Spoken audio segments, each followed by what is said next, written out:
तो दोस्तों स्वागत है आप सभी का मेरे नई ब्लॉग में। तो जैसे कि आप लोगों को पता ही होगा आज वट सावित्री है, तो आज का व्लॉग बहुत ही स्पेशल होने वाला है। और जितनी भी सुहागन औरतें हैं, सबसे पहले तो मेरी तरफ से सबको वट सावित्री की हार्दिक शुभकामनाएं। और आज का व्लॉग वट सावित्री के लिए है। तो दोस्तों आप देख सकते हो, ये हमने वट सावित्री का सामान लिया है। जितनी भी सुहाग की चीज़ें होती हैं वो सारी चीज़ें एक थाली में रख के यहाँ पे इन सब की पूजा होती है। और सबसे मेन इसमें वट वृक्ष, आप सभी को पता होगा वट वृक्ष का मतलब होता है बरगद का पेड़। तो दोस्तों आज आप देख सकते हो सभी लोग, सभी औरतें, हम जितनी भी हैं सब लोग अच्छे से तैयार हो रखी हैं। और अच्छे से तैयार होना मतलब सुहाग की जितनी भी निशानियाँ होती हैं, जैसे मांग टीका, मंगलसूत्र और जितने भी तुम्हारे गहने होते हैं वो सबको पहनना पड़ता है। जितनी भी सुहाग की निशानियाँ होती हैं सब कुछ। और उसके बाद पंडित जी आके पूजा करते हैं। और आप देख सकते हो किस तरह से हमारी पूजा हो रही है। तो दोस्तों वट सावित्री का जो व्रत होता है वो ज्येष्ठ माह के अमावस्या तिथि को मनाया जाता है। और कहते हैं कि इस दिन शनि भगवान का भी जन्म हुआ था। और जो वट सावित्री है उसमें जितनी भी सुहागन औरतें रहती हैं वो अपने पति की लंबी उम्र के लिए व्रत रखती हैं। और वट सावित्री का जो व्रत है इस बार 19 मई को है। पिछली बार वैसे चेंज होते रहते हैं डेट।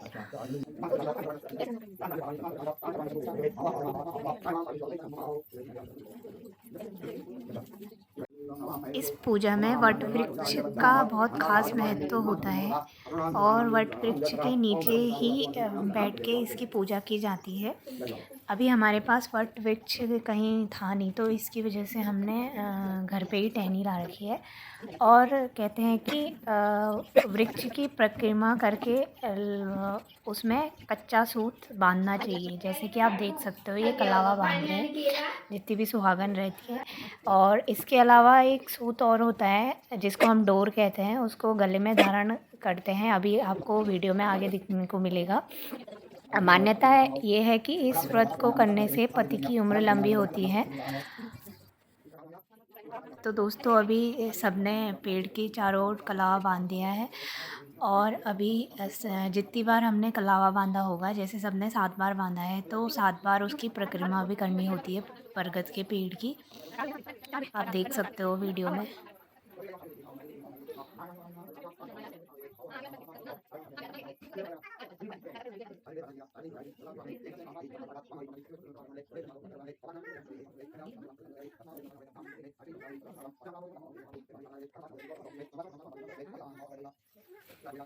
तो अभी पंडित जी हमें सत्यवान और सावित्री की कथा सुना रहे हैं। जो अगर जितनी भी सुहागन औरतें रहती हैं जो वट सावित्री का व्रत करती हैं, तो उनको सत्यवान और सावित्री की कथा ज़रूर सुननी चाहिए कि कैसे महान सावित्री ने अपने मृत्यु के बाद भी अपने पति को भगवान यम से वापस लाई थी।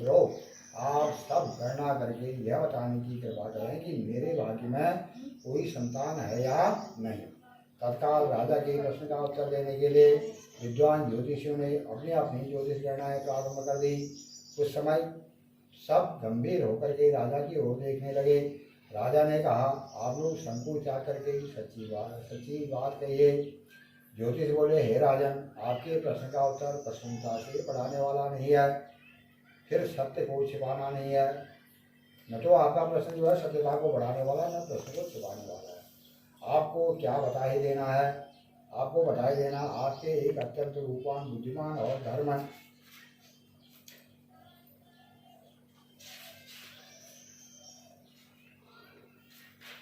धर्मपरायण कन्या उत्पन्न होगी। इसके अतिरिक्त वो भी अपने विवाह के 1 वर्ष के बाद विधवा हो जाएगी। यह विधि का विधान है। ज्योतिषियों ने भविष्यवाणी सुन करके राजा बहुत दुखी हुए। वह कन्या और अपने राज्य की भविष्य की चिंता में दुखी हो गए। कालांतर में राजा के एक कन्या उत्पन्न हुई। वह समयानुसार बचपन व्यतीत करके युवा हुई और विवाह योग्य आयु की हो गई। राजा अपनी कन्या के विवाह का परिणाम सोच करके भी दुखी हो गए। वह ये विचारने लगे कि कुछ बचाव का प्रयास किया जाए। ऐसा सोचते सोचते दैव प्रेरणा से राजा को नारद जी का स्मरण हो आया। धर्मराज राजा के आह्वान करके नारद जी को बुलाया और सारी बातें बता दी। नारद जी कुछ पल विचार करके बोले, हे राजन, तुम अपनी कन्या का विवाह का दायित्व तो उसी पर छोड़ दो। तुम अपनी कन्या से कहो कि वह अपने लिए स्वयं ही योग्य वर की तलाश कर ले। तुम्हारी कन्या जिस युवक को भी अपना भावी पति के रूप में तुम्हारे सामने प्रस्तुत करे, तुम उसी से उसकी अपनी कन्या की पूर्व शास्त्रोक्त विधि द्वारा विवाह कर देना। राजा ने अपनी कन्या सावित्री को बुलाया और नारद जी से की बातें बता करके पूछा, हे पुत्री सावित्री, तुम कहो तुम्हारा क्या विचार है। सावित्री बोली, हे पिताजी, मैं नारद जी के आदेश का प्रसन्नतापूर्वक पालन करूंगी। राजा को कुछ सांत्वना प्राप्त हुई। अब राजपुत्री सावित्री ने सखी सहेलियों दास दासियों अनुचरों सहित भावी पति के योग्य व्यक्ति को ढूंढने में भ्रमण करना प्रारंभ कर दिया। अनेकों नगर वन प्रांत पार करके सावित्री एक छोटे से रमणीक जंगल में पहुंची। वहां पहुंचकर सावित्री ने अपना रथ रुकवाया। कुछ देर प्रकृति की सुंदरता निहारने के बाद सावित्री विश्राम करने लगी। आँख खुलने पर एक वृक्ष की डाल पर बैठ करके कुल्हाड़ी से लकड़ी काटता हुआ एक सुंदर बलिष्ठ और वर्ण युवक देख पड़ा। उस युवक को देख करके सावित्री का ध्यान उस युवक के चेहरे के भाव, मुखाकृति और स्वभाव पर अध्ययन करती रही। युवक का मौन निरीक्षण करते हुए काफी समय व्यतीत करने के बाद सावित्री ने अपने अनुचरों द्वारा उस युवक को बुलावा भेजा। सावित्री द्वारा बुलाए जाने पर सत्यवान उसके बाद आ गया। सावित्री द्वारा परिचय पूछे जाने पर सत्यवान ने कहा, हे राजकुमारी, मैं एक दरिद्र प्रभावित कुलीन युवक हूँ। इसी जंगल में रहता हूँ। मेरे साथ ही मेरे माता पिता भी रहते हैं। वह अंधे हैं। मैं जंगल में लकड़ी काट करके बाजार में बेचता हूँ। इसी से हम तीनों प्राणियों का जीवन निर्वाह होता है। मेरा नाम सत्यवान है। आप कहिए, मैं आपकी क्या सेवा करूँ। उस सत्यवान नामक युवक की शालीनता, शिष्टता, स्पष्टवादिता से सावित्री बड़ी प्रभावित हुई। उसने युवक के गुणों में प्रभावित होकर के उससे विवाह करने का निश्चय कर लिया। ऐसा निर्णय लेते हुए सावित्री ने युवक से शांत गंभीर स्वर में विनम्रता पूर्वक विवाह का प्रस्ताव रखा। सावित्री का प्रस्ताव सुन करके सत्यवान ने कोमल नम्र स्वर में कहा, हे राजकुमारी, मेरे साथ विवाह करना आपके लिए उचित नहीं है। मेरे साथ ही आप भी दुखों का और संकटों से घिर जाएंगे। इसके बाद सावित्री बार बार विवाह का आग्रह करने लगी। सत्यवान तरह तरह से समझाता रहा, लेकिन सावित्री के हट करने पर सत्यवान ने कहा, समय भी मेरी कुटिया है, वहाँ मेरे माता पिता हैं, आप उनके पास चलें। अच्छा हो कि यह बात उनके सामने हो। सत्यवान के प्रस्ताव को से उत्साहित होकर गई सावित्री उसकी कुटिया में गई।